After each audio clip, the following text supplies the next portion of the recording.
সূরা আল কাহাফ। রহমান রহিম আল্লাহ তাআলার নামে। সব তারিফ আল্লাহ তাআলার জন্য, যিনি তার একজন বিশেষ বান্দার প্রতি এ গ্রন্থ নাজিল করেছেন এবং তার কোথাও তিনি কোন রকম বক্রতা রাখেননি। একে তিনি প্রতিষ্ঠিত করেছেন সহজ সরল একটি পথের উপর, যাতে করে আল্লাহ তাআলার পক্ষ থেকে সে নবী তাদের জাহান্নামের আযাবের ব্যাপারে সতর্ক করে দিতে পারে এবং যারা ঈমানদার, যারা নেক কাজ করে, তাদের সে এ মর্মে সুসংবাদ দিতে পারে যে তাদের জন্য আল্লাহর দরবারে উত্তম পুরস্কার রয়েছে, যেখানে তারা চিরকাল থাকবে। এবং সেসব লোকদেরও ভয় দেখাবে যারা মূর্খের মতো বলে আল্লাহ তাআলা সন্তান গ্রহণ করেছেন। এ দাবির পক্ষে তাদের কাছে কোনো জ্ঞান সম্মত দলিল প্রমাণ নেই। তাদের বাপ দাদাদের কাছেও এ ব্যাপারে কোনো যুক্তি ছিল না। এটা সত্যিই বড় একটি কঠিন কথা যা তাদের মুখ থেকে বের হচ্ছে। আসলে তারা জঘন্য মিথ্যা ছাড়া কিছুই বলেনি। হে নবী, যদি এরা এ কথার উপর ঈমান না আনে, তাহলে মনে হয় দুঃখ কষ্টে তুমি এর পেছনে নিজেকেই বিনাশ করে দেবে। যা কিছু এই জমিনের বুকে আছে, আমি তাকে তার জন্য শোভা বর্ধনকারী করে পয়দা করেছি, যাতে করে মানুষদের আমি পরীক্ষা করতে পারি যে তাদের মধ্যে কাজকর্মের দিক থেকে কে বেশি উত্তম। অতঃপর একদিন আমি যা কিছু এই জমিনে আছে ধ্বংস করে দিয়ে একে উদ্ভিদ শূন্য মাটিতে পরিণত করে দেব। হে নবী, তুমি গুহা ও পাহাড়ের উপত্যকার অধিবাসীদের সম্পর্কে কি মনে করো? তারা আমার নিদর্শন সমূহের মধ্যে একটি বিস্ময়কর নিদর্শন ছিল। ঘটনাটি এমন হয়েছিল, কতিপয় যুবক যখন গুহায় আশ্রয় নিল এবং আল্লাহর দরবারে এই বলে দোয়া করল, হে আমাদের মালিক, একান্ত তোমার কাছ থেকে আমাদের উপর অনুগ্রহ দান করো। আমাদের এই কাজকর্ম আঞ্জাম দেওয়ার জন্য তুমি আমাদের সঠিক পথ দেখাও। অতঃপর আমি গুহার ভেতরে তাদের কানে বহু বছর ধরে ঘুমের পর্দা লাগিয়ে রাখলাম। তারপর এক পর্যায়ে আমি তাদের ঘুম থেকে উঠিয়ে দিলাম, যাতে করে আমি একথা জেনে নিতে পারি তাদের দুদলের মধ্যে কোন দলটি ঠিক করে বলতে পারে যে তারা কতদিন সেখানে অবস্থান করেছিল। হে নবী, আমি তোমার কাছে তাদের বৃত্তান্ত সঠিকভাবে বর্ণনা করছি। মূলত তারা ছিল কতিপয় নওজোয়ান ব্যক্তি, যারা তাদের মালিকের উপর ঈমান এনেছিল। আমি তাদের হেদায়েতের পথে এগিয়েও দিয়েছিলাম। আমি তাদের অন্তঃকরণকে ধৈর্য দ্বারা দৃঢ়তা দান করেছি। যখন তারা আল্লাহর পথে দাঁড়িয়ে গেল এবং ঘোষণা করল, আমাদের মালিক তো হচ্ছেন তিনি, যিনি আসমান সমূহ ও জমিনের মালিক। আমরা কখনো আল্লাহ তাআলা ছাড়া আর কাউকে ডাকব না। যদি আমরা এমন অযৌক্তিক কথা বলি, তাহলে তা হবে মারাত্মক দিন বিরোধী কাজ। এরা হচ্ছে আমাদের স্বজাতির লোক, যারা তাকে বাদ দিয়ে অসংখ্য মাবুদের গোলামি গ্রহণ করেছে। তারা যদি সত্যবাদী হয়, তাহলে তারা স্পষ্ট দলিল নিয়ে আসে না কেন? তার চাইতে বড় জালেম আর কে, যে আল্লাহ তাআলার উপর মিথ্যা আরোপ করে? অতঃপর জোয়ানরা পরস্পরকে বলল, আল্লাহ তাআলা ছাড়া অন্যদের যারা মাবুদ বানায়, তাদের কাছ থেকে তোমরা যখন বিচ্ছিন্ন হয়ে চলেই গেলে, তখন তোমরা এখান থেকে বের হয়ে বিশেষ একটি গুহায় গিয়ে আশ্রয় নাও। তোমাদের মালিক তোমাদের উপর তার রহমতের ছায়া বিস্তার করে দেবেন এবং তোমাদের বিষয়গুলো তোমাদের জন্য সহজ করে দেবেন। হে নবী, তুমি যদি সে গুহা দেখতে, তাহলে দেখতে পেতে তারা তার মধ্যবর্তী এক প্রশস্ত চত্বরে অবস্থান করছে। সূর্য তার উদয়কালে তাদের গুহার দক্ষিণ পাশ দিয়ে হেলে যাচ্ছে, আবার যখন তা অস্ত যায় তখন তা গুহার বাম পাশ দিয়ে অতিক্রম করে। সূর্যের প্রখরতা কখনো তাদের কষ্টের কারণ হয় না। আসলে এ সবই হচ্ছে আল্লাহ তাআলার কুদরতের নিদর্শন। এসব নিদর্শনের মাধ্যমে আল্লাহ তাআলা যাকে হেদায়েত দান করেন, সেই একমাত্র হেদায়েত প্রাপ্ত হয়, আর যাকে তিনি গোমরাহ করেন, সে কখনো কোনো পথ প্রদর্শনকারী ও অভিভাবক পেতে পারে না। হে নবী, তুমি যদি দেখতে, তাহলে তুমি তাদের ভাবতে তারা বুঝি জেগেই রয়েছে, যদিও তারা ছিল ঘুমন্ত। আমি তাদের কখনো ডানে কখনো বামে পরিবর্তন করে দিতাম। তাদের কুকুরটি গুহার সামনে তার হাত দুটি প্রসারিত করে পাহারারত অবস্থায় বসেছিল। তুমি যদি তাদের দিকে সত্যি উঁকি মেরে দেখতে, তাহলে তুমি অবশ্যই তাদের কাছ থেকে পেছন ফিরে পালিয়ে যেতে এবং তাদের এ আজব দৃশ্য দেখে তুমি নিঃসন্দেহে ভয়ে আতঙ্কিত হয়ে যেতে। এভাবেই তাদের আমি ঘুম থেকে উঠিয়ে দিলাম, যাতে করে তারা তাদের অবস্থান সম্পর্কে নিজেরা পরস্পরে জিজ্ঞাসাবাদ করে। কথা প্রসঙ্গে তাদের মধ্যে থেকে এক ব্যক্তি বলল, বলতো তোমরা এই গুহায় কতকাল অবস্থান করেছ? তারা বলল, বড় জোর একদিন কিংবা তার চাইতেও কম সময় আমরা এখানে অবস্থান করেছি। অতঃপর যখন তারা একমত হতে পারল না, তখন তারা বলল, তোমাদের মালিকই একথা জানেন, তোমরা এ গুহায় কতকাল অবস্থান করেছ। এখন সে বিতর্ক রেখে বরং তোমরা তোমাদের একজনকে তোমাদের এ রৌপ্য মুদ্রা সহ শহরে পাঠাও। সে বাজারে গিয়ে দেখুক কোন খাবার উত্তম, সেখান থেকে কিছু খাবার তোমাদের কাছে নিয়ে আসুক। সে যেন বিচক্ষণতার সাথে কাজ করে এবং সে যেন কাউকেই তোমাদের ব্যাপারে কিছু জানতে না দেয়। যদি তারা তোমাদের সম্পর্কে জানতে পারে, তাহলে তারা তোমাদের প্রস্তরাঘাত করে হত্যা করবে, কিংবা তোমাদের জোর করে তারা তাদের দিনে ফিরিয়ে নেবে। আর একবার তেমনটি হলে কখনোই তোমরা মুক্তি পাবে না। আর এভাবেই আমি একদিন তাদের ব্যাপার শহরবাসীদের জানিয়ে দিলাম, যাতে করে তারা একথা জানতে পারে মৃতকে জীবন দেওয়ার ব্যাপারে আল্লাহ তাআলার ওয়াদা আসলেই সত্য, এবং কিয়ামতের আসার ব্যাপারেও কোন রকম সন্দেহ নেই। যখন তারা নিজেদের মধ্যে এ নিয়ে বিতর্ক করে যাচ্ছিল, তখন কিছু লোক বলল, তাদের সম্মানে তাদের উপর একটি স্মৃতিসৌধ নির্মাণ করে দাও। আসলে তোমাদের মালিকই তাদের সম্পর্কে সর্বাধিক খবর রাখেন। অপরদিকে যেসব মানুষ তাদের কর্তব্য কাজের উপর বেশি প্রভাবশালী ছিল, তারা বলল, স্মৃতিসৌধ বানানোর বদলে চলো আমরা তাদের উপর একটি মসজিদ বানিয়ে দিই। কিছু লোক বলে, গুহার অধিবাসীরা ছিল 3 জন, ওদের মধ্যে চতুর্থটি ছিল ওদের পাহারাদার কুকুর। আবার কিছু লোক বলে তারা ছিল 5 জন, তাদের ষষ্ঠটি ছিল ওদের কুকুর। আসলে অজানা অদেখা বিষয়সমূহের প্রতি এরা খামাখা অনুমান নিক্ষেপ করি এ সব কিছু বলছে। তাদের কেউ বলে ওরা ছিল 7 জন এবং অষ্টমটি ছিল তাদের কুকুর। হে নবী, তুমি এদের বলো, হ্যাঁ, আমার মালিক ভালো করেই জানেন ওদের আসল সংখ্যা কত ছিল। তাদের সংখ্যা খুব কম সংখ্যক লোকই বলতে পারে। তুমিও এদের ব্যাপারে সাধারণ আলোচনার বাইরে বেশি বিতর্ক করো না এবং তাদের সম্পর্কে খামাখা অন্য মানুষদের কাছেও জিজ্ঞাসাবাদ করো না। হে নবী, কখনো কোনো কাজের ব্যাপারে একথা বলো না, এ কাজ আমি আগামীকাল করব। হ্যাঁ, বরং এভাবে বলো, আল্লাহ তাআলা যদি চান তাহলেই আমি আগামীকাল এ কাজটা করব। যদি কখনো কোনো কিছু ভুলে যাও, তাহলে তোমার মালিককে স্মরণ করো এবং বলো, সম্ভবত আমার মালিক এ কাহিনীর চাইতে নিকটতর কোনো কল্যাণ দিয়ে আমাকে পথ দেখাবেন। তারা তাদের এ গুহায় কাটিয়েছে মোট 300 বছর। কেউ অবশ্যই এর সাথে আরো 9 বছর যোগ করেছে। হে নবী, তুমি বলো, বস্তুত একমাত্র আল্লাহ তাআলাই সঠিক করে বলতে পারেন ওরা গুহায় কত বছর কাটিয়েছে। আসমান সমূহ ও জমিনের যাবতীয় অজানা অদেখা বিষয়ের জ্ঞান তো একমাত্র তার জন্য নির্দিষ্ট রয়েছে। কত সুন্দর দ্রষ্টা তিনি, কত সুন্দর শ্রোতা তিনি। তিনি ছাড়া তাদের দ্বিতীয় কোনই অভিভাবক নেই। আল্লাহ তাআলা নিজের কর্তৃত্ব ও ক্ষমতায় অন্য কাউকে কখনো শরীক করেন না।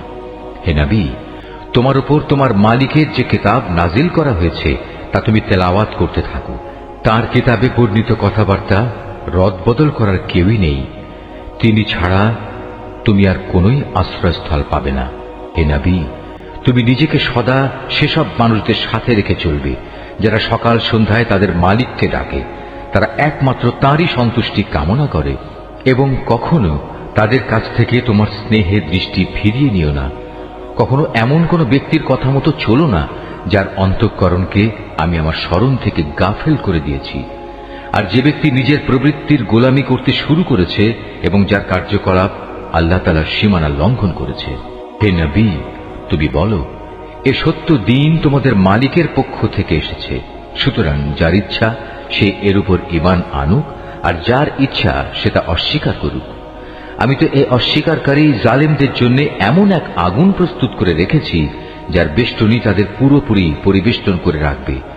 যখন তারা পানির জন্য ফরিয়াদ করতে থাকবে, তখন এমন এক গলিত ধাতুর মতো পানীয় দ্বারা তাদের ফরিয়াদের জবাব দেয়া হবে যা তাদের সমগ্র মুখমণ্ডল জ্বালিয়ে পুড়িয়ে দেবে। কি ভীষণ হবে সে পানীয়, আর কি নিকৃষ্ট হবে তাদের আশ্রয়ের স্থানটি। আর যারাই আল্লাহ তাআলার উপর ঈমান এনেছে এবং ভালো কাজ করেছে, তাদের কোনো আশঙ্কা নেই। আমি কখনো তাদের বিনিময় বিনষ্ট করি না যারা নেক কাজ করে। এদের জন্য রয়েছে এমন এক স্থায়ী জান্নাত যার পাদদেশ দিয়ে ঝর্ণাধারা প্রবাহিত হবে। তাদের সেখানে সোনার কাঁকুন দ্বারা অলঙ্কৃত করা হবে। তারা পরিধান করবে সূক্ষ্ম ও পুরু রেশমের পোশাক। উপরন্তু তারা সমাসীন হবে এক সুসজ্জিত আসনে। কত সুন্দর তাদের বিনিময়, কত চমৎকার তাদের আশ্রয়ের এই স্থানটি। হে নবী, তাদের শিক্ষার জন্য তুমি দুজন লোকের উদাহরণ পেশ করো, যাদের একজনকে আমি 2টো আঙুরের বাগান দান করেছিলাম এবং এ 2টো কতিপয় খেজুর গাছ দ্বারা পরিবেষ্টিত করে রেখেছিলাম। আবার এ দুয়ের মধ্যবর্তী স্থানকে পরিণত করেছিলাম একটি সুফলা শস্য ক্ষেত্র রূপে। উভয় বাগানই এক পর্যায়ে যথেষ্ট ফল দান করল। ফলদানে বাগান দুটো কোনো রকম ত্রুটি করেনি। উভয় বাগানের ফাঁকে ফাঁকে আমি পানির ঝর্ণাধারাও প্রবাহিত করে রেখেছিলাম।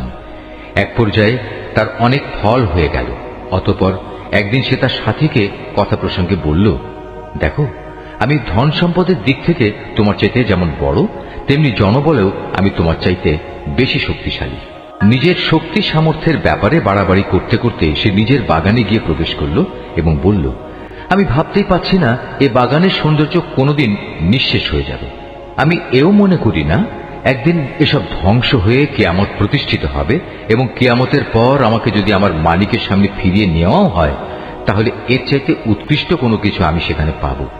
তার সে গরিব সাথীটি, যে তার সাথে কথা বলছিল, বলল, এ পার্থিব সম্পদ দেখে তুমি কি সত্যি সে মহান সত্তাকে অস্বীকার করছো, যিনি তোমাকে প্রথমত মাটি থেকে, অতঃপর শুক্র কণা থেকে পয়দা করেছেন, পরিশেষে তিনি তোমাকে একটি মানুষের আকৃতিতে পূর্ণাঙ্গ করেছেন? কিন্তু আমি তো বিশ্বাস করি সেই সৃষ্টিকর্তা আল্লাহ তাআলাই হচ্ছেন আমার মালিক এবং আমার মালিকের কোনো কাজের সাথেই আমি কাউকে শরীক করি না। কত ভালো হতো তুমি যখন তোমার ফলবতী বাগানে প্রবেশ করলে তখন যদি তুমি একথা বলতে, আল্লাহ তাআলা যা চেয়েছেন তাই হয়েছে। আল্লাহ তাআলা ব্যতি রেখে কারোই কিছু ঘটানোর শক্তি নেই। যদিও তুমি আমাকে ধনে জনে তোমার চাইতে কম দেখলে, কিন্তু আমি আল্লাহ তাআলার উপর ঈমান রাখি। সম্ভবত আমার মালিক আমাকে তোমার এ পার্থিব বাগানের চাইতে উৎকৃষ্ট আখিরাতের কোনো বাগান দান করবেন এবং অকৃতজ্ঞতার জন্য তোমার বাগানের উপর আসমান থেকে এমন কোনো বিপর্যয় নাজিল করবেন, ফলে তা উদ্ভিদ শূন্য এক বিরান ভূমিতে পরিণত হয়ে যাবে, কিংবা তার পানি তার জমিনের নিচেই অন্তর্হিত হয়ে যাবে। তেমন কিছু হলে তুমি কখনো তা আবার খুঁজে আনতে পারবে না। অতঃপর তাই ঘটল। তার বাগানের ফল ফলারিকে বিপর্যয় এসে ঘিরে ফেলল। তখন সে ব্যক্তি সেই ব্যয়ের উপর, যা সে বাগানের শোভাবর্ধনের পেছনে করেছিল, হাতের উপর হাত রেখে আক্ষেপ করতে লাগল। বাগানের অবস্থা এমন হল যা তা মুখ থুবড়ে পড়ে থাকল এবং সে নিজের ভুল বুঝতে পেরে বলতে লাগল, কত ভালো হতো যদি আমি আমার মালিকের ক্ষমতার সাথে অন্য কাউকে শরীক না করতাম। যারা বাহাদুরি করেছে তাদের কোনো দলই আজ তাকে আল্লাহর এই প্রতিশোধের মোকাবেলায় সাহায্য করার জন্য অবশিষ্ট রইল না, না সে নিজে কোন রকম প্রতিশোধ নিতে পারল। কেননা এখানে রক্ষা করার যাবতীয় এখতিয়ার একমাত্র আল্লাহ তাআলার, যিনি একমাত্র সত্য। পুরস্কার দানে ও পরিণাম নির্ধারণে তিনিই উত্তম। হে নবী, তুমি এদের কাছে দুনিয়ার জীবনের উদাহরণ পেশ করো। এই জীবনটা হচ্ছে এমন যেমন আমি আকাশ থেকে পানি বর্ষণ করি, যার কারণে জমিনের উদ্ভিদ ঘন সুশোভিত হয়ে ওঠে, অতঃপর এক সময় বাতাসটা উড়িয়ে নিয়ে ফেরে। মূলত আল্লাহ তাআলা সব কিছুর উপর প্রচন্ড ক্ষমতাবান। ধন সম্পদ ও সন্তান সন্ততি হচ্ছে তোমাদের পার্থিব জীবনের কতিপয় অস্থায়ী সৌন্দর্য মাত্র। চিরস্থায়ী হচ্ছে মানুষের নেক কাজ, আর তা হচ্ছে তোমার মালিকের কাছে পুরস্কার পাওয়ার জন্য অনেক ভালো। আর কোন কল্যাণময় কিছু কামনা করতে গেলেও তা হচ্ছে উত্তম। যেদিন আমি পাহাড় সমূহকে চলমান করে সরিয়ে দেব এবং তুমি এই পৃথিবীকে দেখবে তা একটি শূন্য প্রান্তর, সেদিন আমি তাদের মানবকুলকে এক জায়গায় জড়ো করব, কোনো একজনকেও আমি বাদ দেব না। তাদের সবাইকে তোমার মালিকের সামনে সারিবদ্ধভাবে এনে হাজির করা হবে। অতঃপর আমি বলবো, আজ তো তোমরা সবাই আমার কাছে এসে গেছো, ঠিক যেমনি করে আমি তোমাদের প্রথমবার পয়দা করেছিলাম, কিন্তু তোমরা অনেকেই মনে করতে আমি তোমাদের দ্বিতীয়বার আমার কাছে হাজির করার জন্য কোনো সময়সূচি নির্ধারণ করে রাখিনি। অতঃপর তাদের সামনে আমলনামা রাখা হবে। তখন নাফরমান ব্যক্তিদের তুমি দেখবে সে আমলনামায় যা কিছু লিপিবদ্ধ আছে তারা তার কারণে খুবই আতঙ্কগ্রস্ত থাকবে। তারা বলতে থাকবে, হায় দুর্ভাগ্য আমাদের, এ আবার কেমন গ্রন্থ! এ তো দেখছি আমাদের জীবনের ছোট কিংবা বড় প্রত্যেক বিষয়ের হিসাব রেখেছে। তারা যা কিছু করেছে তার প্রতিটি বস্তুই তারা সে গ্রন্থে মজুদ দেখবে। তোমার মালিক সেদিন কার উপর বিন্দুমাত্র জুলুমও করবেন না। স্মরণ করো যখন আমি ফেরেশতাদের বলেছিলাম তোমরা সবাই আদমকে সাজদা করো, তখন তারা সবাই সাজদা করল, কিন্তু ইবলিস সাজদা করল না। সে ছিল আসলে জিনদেরই একজন। সে তার মালিকের আদেশের নাফরমানি করল। যে এত বড় নাফরমানি করল, তোমরা কি তাকে এবং তার বংশধরদের আমার বদলে তোমাদের অভিভাবক হিসেবে গ্রহণ করে চলেছ? অথচ প্রথম দিন থেকেই সে তোমাদের প্রকাশ্য দুশমন। চেয়ে দেখো জালেমদেরকে নিকৃষ্ট বিনিময় দেয়া হয়েছে। আকাশমণ্ডলী ও পৃথিবী সৃষ্টি করার সময় আমি তাদের কাউকে ডাকিনি, এমনকি স্বয়ং তাদের নিজেদের বানানোর সময়ও তো আমি তাদের ডাকিনি। আসলে আমি তো অক্ষম ছিলাম না যে তাদের পরামর্শ আমার দরকার। অন্যদের যারা গোমরাহ করে আমি তাদের সাহায্য গ্রহণ করি না। যেদিন তিনি এদের বলবেন তোমরা তাদের ডাকো যাদের তোমরা আমার শরীক মনে করতে, ওরা তাদের ডাকবে, কিন্তু তারা তাদের এ ডাকে কোনোই সাড়া দেবে না। আমি এদের উভয়ের মাঝখানে এক মরণ ফাঁদ রেখে দেব। এ নাফরমান লোকেরা যখন আযাব দেখতে পাবে তখন তারা বুঝে যাবে তারা এক্ষুনি সেখানে গিয়ে পতিত হচ্ছে, আর একবার সেখানে পতিত হলে ওরা তা থেকে কখনোই মুক্তির পথ পাবে না।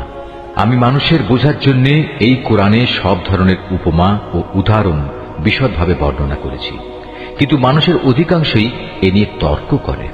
হেদায়েত যখন মানুষের সামনে এসে গেল তখন ঈমান আনা ও গুনাহের জন্য তাদের মালিকের কাছে ক্ষমা চাওয়া থেকে তাদের কোন জিনিস বিরত রাখছে?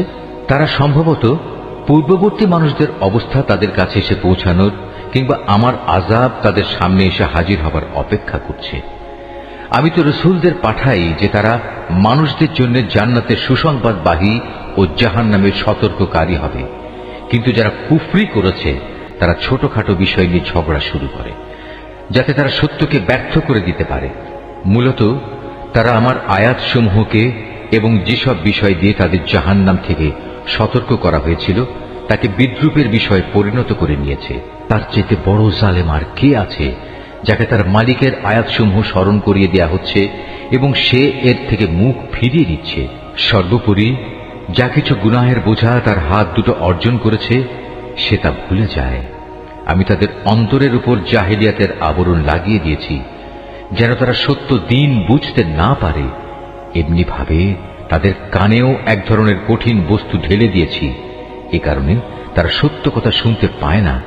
অতএব হে নবী, তুমি ওদের যতই হেদায়েতের পথে ডাকো না কেন তাদের কখনো হেদায়েত দেয়া হবে না। হে নবী, তোমার মালিক বড়ই ক্ষমাশীল ও দয়াবান। তিনি যদি তাদের সবাইকে তাদের কৃতকর্মের জন্য শাস্তি দিতে চাইতেন তাহলে তিনি সহজেই তা ত্বরান্বিত করতে পারতেন, বরং এর পরিবর্তে তাদের জন্য শাস্তির একটি প্রতিশ্রুত ক্ষণ রাখা আছে যা থেকে ওদের কারোই পরিত্রাণ নেই। এই জনপদ ও তাদের অধিবাসীরা যখন আল্লাহ তাআলা সীমা লঙ্ঘন করেছিল তখন আমি তাদের নির্মূল করে দিয়েছি। তাদের ধ্বংসের জন্যও একটি দিনক্ষণ নির্দিষ্ট ছিল। হে নবী, তুমি এদের মূসার ঘটনা শোনাও। যখন মূসা তার খাদেমকে বলল, যতক্ষণ পর্যন্ত আমি দুটো সাগরের মিলনস্থলে না পৌঁছব ততক্ষণ পর্যন্ত আমি আমার পরিকল্পনা থেকে ফিরে আসব না। যদি আমাকে এই জন্য দীর্ঘ সময় পর্যন্ত চলতে হয় তবু আমি চলতে থাকব। যখন তারা উভয়ে সেই প্রত্যাশিত দুটো সাগরের সঙ্গম স্থলে এসে পৌঁছল তখন তারা উভয়ই তাদের খাবারের জন্য রাখা মাছটির কথা ভুলে গেল। সে মাছটি ছুটে গিয়ে সুড়ঙ্গের মতো একটি পথ করে সহজেই সাগরে চলে গেল।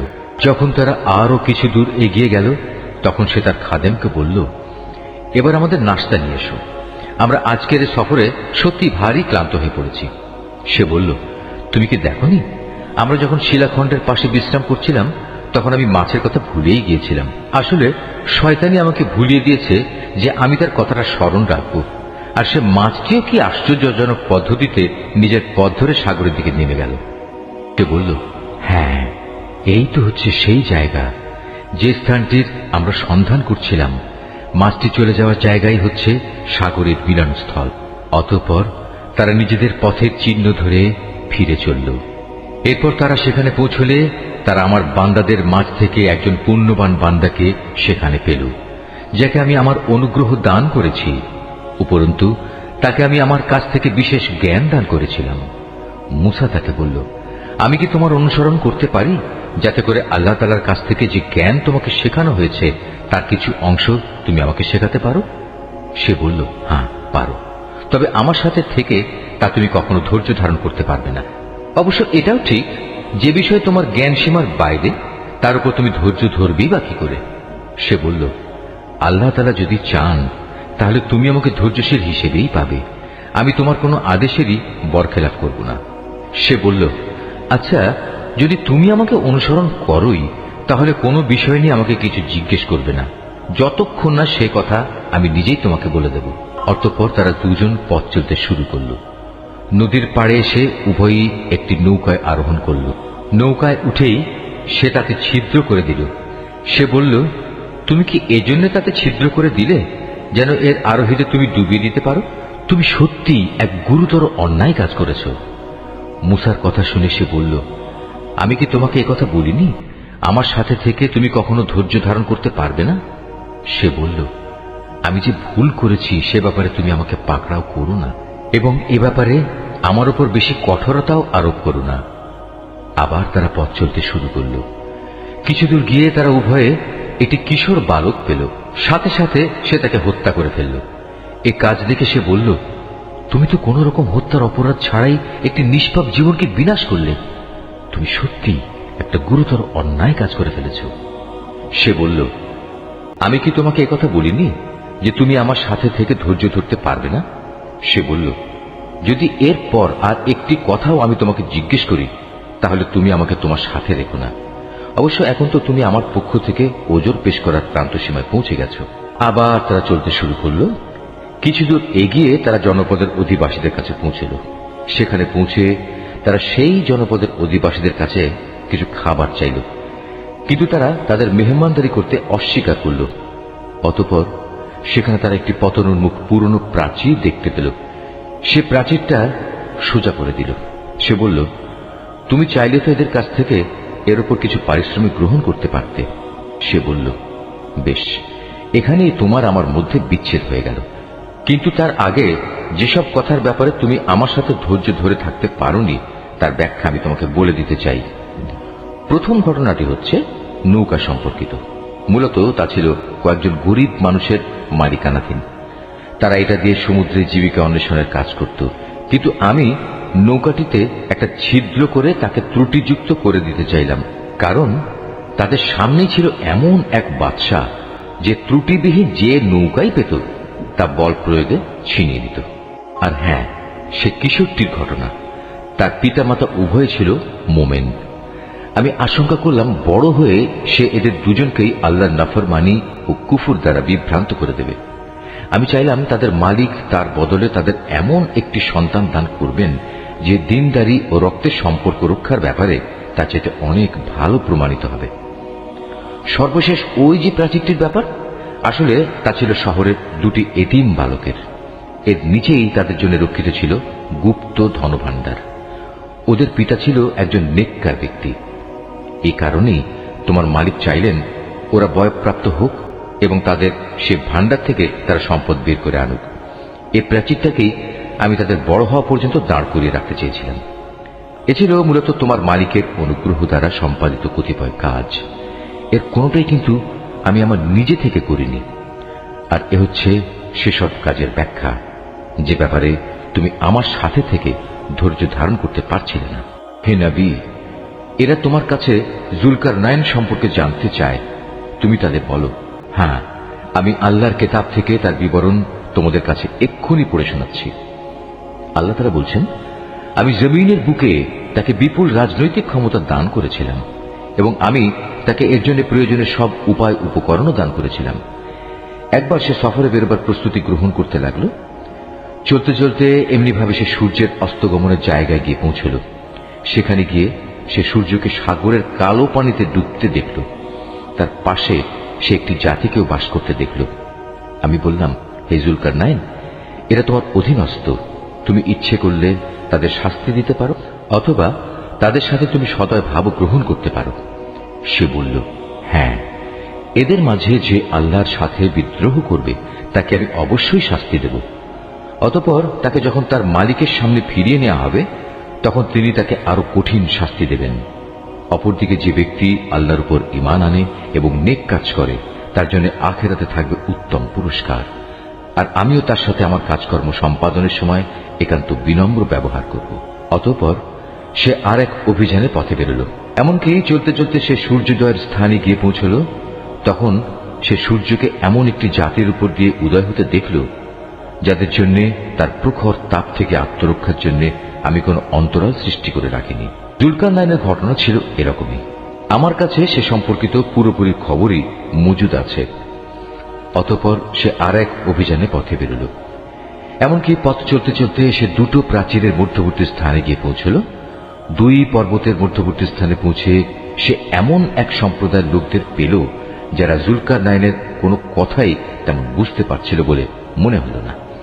তারা অতি কষ্টে তাকে বলল, হে বাদশাহ জুলকারনাইন, অবশ্যই ইয়াজুজ মাজুজ নামক দুটো সম্প্রদায় এই জমিনে নানা রকম বিপর্যয় সৃষ্টিকারী। এমত অবস্থায় তাদের থেকে বাঁচার জন্য আমরা কি তোমাকে এ শর্তে কোন রকম একটা কর দেব যে তুমি আমাদের এবং তাদের মাঝে একটি প্রাচীর বানিয়ে দেবে? সে বলল, কোনো কর নেওয়ার প্রয়োজন নেই, কেননা আমার মালিক আমাকে যা কিছু দিয়ে রেখেছেন তাই আমার জন্য ভালো। হ্যাঁ, শারীরিক শক্তি দ্বারা তোমরা আমাকে সাহায্য করতে পারো। আমি তোমাদের এবং তাদের মাঝে এক মজবুত প্রাচীর বানিয়ে দেব। তোমরা আমার কাছে এ কাজের জন্য লোহার পাতসমূহ নিয়ে এসো। অতঃপর সে অনুযায়ী তা আনা হলো এবং প্রাচীর তৈরির কাজও শুরু হলো।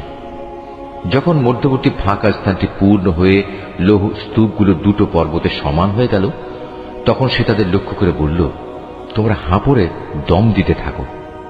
অতঃপর যখন তা আগুনের মতো উত্তপ্ত হল তখন সে বলল, এখন তোমরা আমার কাছে কিছু গলানো তামা নিয়ে এসো, আমি তা এর উপর ঢেলে দেব। সুতরাং এভাবেই এমন একটি মজবুত প্রাচীর তৈরি হয়ে গেল যে তারা তারপর উঠতে সক্ষম হল না, না তারা তার ভেদ করে বাইরে আসতে পারল। জুলকারনাইন বলল, এই যা কিছু হয়েছে তা সবই আমার মালিকের অনুগ্রহে হয়েছে, কিন্তু যখন আমার মালিকের ওয়াদা মতো কিয়ামত আসবে তখন তিনি তা চূর্ণ বিচূর্ণ করে একাকার করে দেবেন। আর আমার মালিকের ওয়াদা হচ্ছে সত্য ওয়াদা। কিয়ামতের আগে আমি তাদের দলে দলে ছেড়ে দেব। তারা সমুদ্রের ঢেউয়ের আকারে একদল আরেক দলের মধ্যে প্রবিষ্ট হবে। যখন সিংহায় ফুৎকার দেয়া হবে তখন তাদের সবাইকে আমি হাসরের ময়দানে একত্রিত করব। সেদিন আমি জাহান্নামকে তার অবিশ্বাসীদের সামনে এনে হাজির করব, যাদের চোখের মধ্যে আমার স্মরণ থেকে আবরণ পড়েছিল, তারা হেদায়েতের কথাই শুনতে পেত না।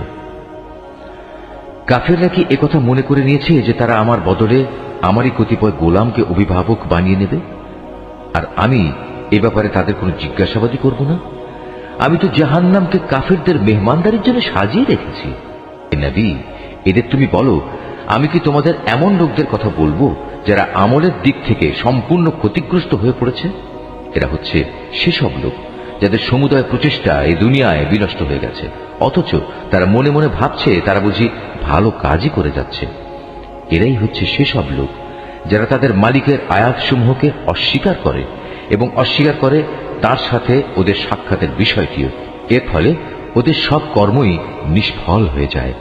তাই কিয়ামতের দিন আমি তাদের জন্য ওজনের কোনো মানদণ্ড স্থাপন করব না।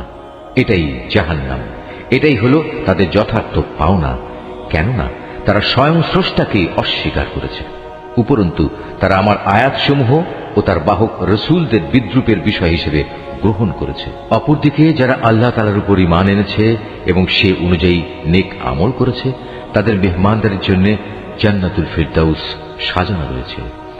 সেখানে তারা চিরদিন থাকবে। সেদিন তারা সেখান থেকে অন্য কোথাও যেতে চাইবে না। হে নবী, তুমি এদের বলো, আমার মালিকের প্রশংসার কথাগুলো লিপিবদ্ধ করার জন্য যদি সমুদ্র কালি হয়ে যায় তাহলে আমার মালিকের জ্ঞানের কথা লেখা শেষ হওয়ার আগেই সমুদ্র শুকিয়ে যাবে। এমনকি যদি আমি তার মতো আরো সমুদ্রকে লেখার কালি করে সাহায্য করার জন্য নিয়ে আসি তবু। হে নবী, তুমি এদের বলো, আমি তো তোমাদের মতোই একজন রক্ত মাংসের মানুষ, তবে আমার উপর ওহী নাজিল হয়, আর সে ওহীর মূল কথা হচ্ছে তোমাদের মাবুদ হচ্ছেন একজন। অতএব তোমাদের মাঝে যদি কেউ তার মালিকের সাক্ষাৎ কামনা করে সে যেন হামেশা নেক আমল করে, সে যেন কখনো তার মালিকের ইবাদতে অন্য কাউকে শরীক না করে।